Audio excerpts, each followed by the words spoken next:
Campion. I'm chairperson of Westport Tidy Towns. We're an environmental organisation based in the west of Ireland with over 150 volunteers on our committee. Being involved in a charity organisation, the more you give, I think the more you get back. I've been involved with Westport Tidy Towns for a good few years. I've got to know a lot of people on the committee. I see like-minded people going out all the time, not selfish people. They're interested in doing some good.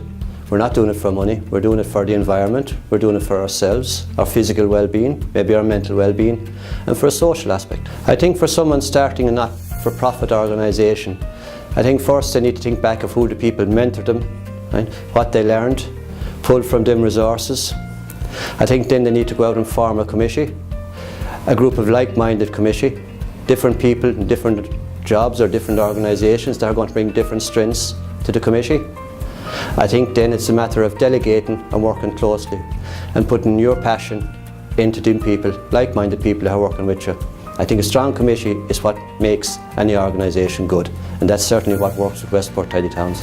If we had a position to take on an intern, I think the intern would spend most of their time working with the secretary who organises the admin for our organisation. There's a lot of different work throughout the year, maybe doing a bit of research on sponsorship and how we can raise some funds. Then are organising our weekly rosters. It's a 52-week year that we're out and about. Our summer Tuesday night clean-ups, there's a bit of work in organising that, getting in touch with committee members, getting in touch with volunteers, getting in touch with the other organisations around that might come on board and help us, and also doing a bit of research. Social media is very important to Westport Tidy Towns through our Facebook page, but also to the local media, the Mayo News. We will have a supplement in each week. I think there'll be a lot to learn for an interim that will be coming into our organisation. I think a green entrepreneur is somebody who is very passionate about what they believe, who has the communication ability to get people on board working with him, and is able to delegate appropriately. Having the right people doing the right job and the right beliefs that green entrepreneur is doing.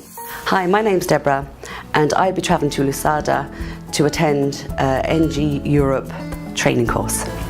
I think there's a lot to be gained by attending an NGO, between learning the day-to-day run-ins of a not-for-profit organisation, to working with other professionals, to gain confidence, improve your skill sets, and hopefully make more employable at the end of the day for full-time work.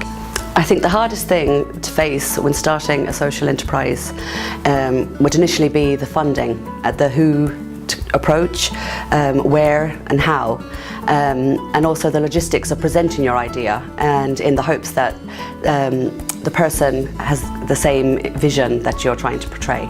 I think above all, the important thing I would ask the mentor to keep in mind is that we all have different qualities, so patience is very important.